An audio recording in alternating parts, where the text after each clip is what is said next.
I still have moments when I feel fat or feel slightly insecure about wearing certain types of clothes, or feel a bit guilty because I've eaten to the point of feeling quite sick at Christmas, or got a little bit too excited about the fact that my jeans are feeling a little bit looser. I feel like what we have spoken about mainly on this channel is getting to the point of having a healthy and healed relationship with food.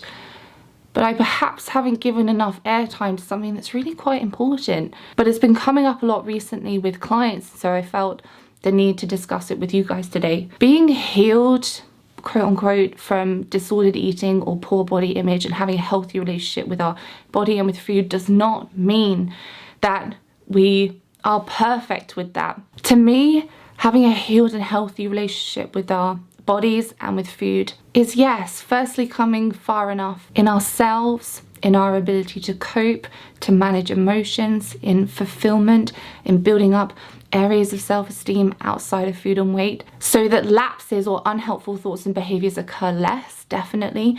But then the other second really significant part to it is understanding that lapses or unhelpful thoughts and behaviors will still arise occasionally, and it's about how we respond to those and interact with them. And the first thing is being able to recognize and be aware of unhelpful thoughts when they arise that are associated with disordered eating. Some unhelpful thoughts are really easy to recognize, like a thought that says, maybe, we ate a lot yesterday, maybe we shouldn't eat today. That to us might be a lot clearer than, oh, I have unexpectedly lost a couple of pounds since I last weighed myself, and having an overly positive self-esteem reaction to that, an elation of confidence over losing a couple of pounds.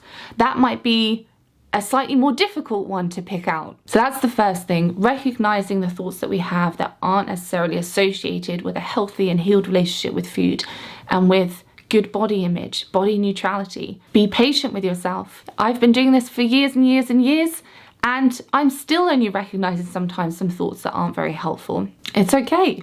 Gentle reflection is all that we need. What comes next is the ability to diffuse these thoughts.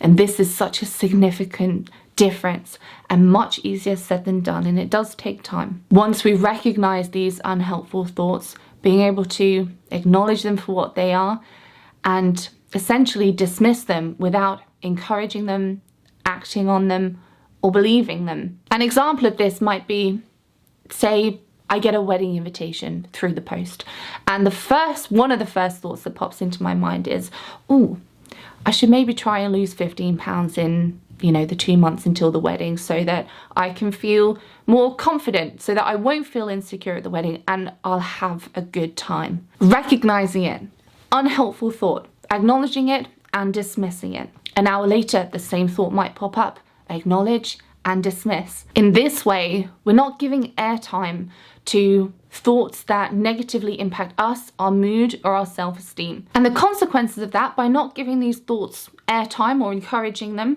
or feeding into them or pondering on them, is that overall, it's likely that our mood and our self-esteem will be higher. After all, if I say to myself, I will feel insecure at this wedding in the body that I have now, and I take this on board as fact and I give it airtime and I feed into this thought, the likelihood is that I will feel insecure at the wedding at this size in this body. By acknowledging and dismissing the thought, essentially what I'm doing is I'm not allowing, to the best of my ability, for a thought to begin to turn into an emotion, for the feelings of insecurity to have time to materialize. Does that make sense? And this is not easy. And you might say, well, of course I don't want to have ED associated thoughts or behaviors. Of course I don't. But these thoughts and behaviors, albeit in a very flawed way, have served a purpose for us. And letting them go can feel uncomfortable, daunting, and sometimes just straight up scary. For instance, in this example that I just gave, I might have used being thinner for the wedding as a sort of green light to be more outgoing. And without that green light, now I've got to find other ways of feeling more secure being outgoing. And that might be really daunting for me. And while there are many others that I would like to discuss with you guys in the future, I'm just going to give one last difference in response to lapses or unhelpful thoughts or behaviors that is really, really helpful and significant. And that is the immediate reframing of unhelpful behaviors or unhelpful thoughts as learning events, as a tool for reflection from which to better serve ourselves in the future. For instance, recently I've noticed that I've been having a lot more cravings than I normally do, and I've been eating a lot more chocolate than I normally would be eating, whilst diffusing thoughts of judgment, of guilt, of shame, of anxiety over this. Reframing to learning event. There is a reason why this is happening. How can we find the reasons behind this with curiosity and compassion? And this takes reflection, and it also takes education. And oftentimes it can be really aided by therapy. For instance, in this example, I'm not having more cravings because I'm greedy. I reflect. Have I been letting myself get too hungry? Have I been more stressed? Have I been sleep deprived? Is there something that I am not communicating that I need to say? Have I lacked assertiveness? Is there a need in my life that's not being fulfilled? Am I bored? Am I lonely? Have I got PMS? There can be any number of reasons why cravings start to show up. And I might reflect, yes, actually, I have been more stressed this week. Okay, it's a learning event. What can I do to better serve myself and take care of my needs? What is it that I need in order to be less stressed? Another example of this might be, I have been feeling pretty good about my body. I've been experiencing body neutrality more and more, but this week, I have been having some bad body image days and been feeling fat a lot.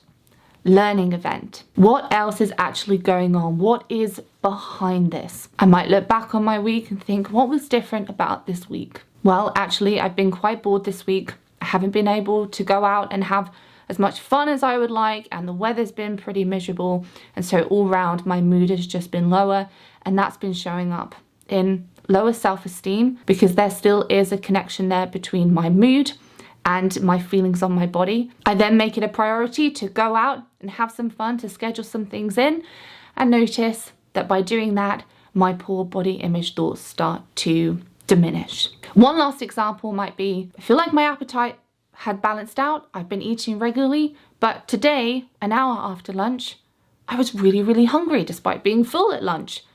Learning event. Why could this have been? Perhaps I had a very active day yesterday or the day before, and so now my hunger, my appetite is just raised to accommodate for that.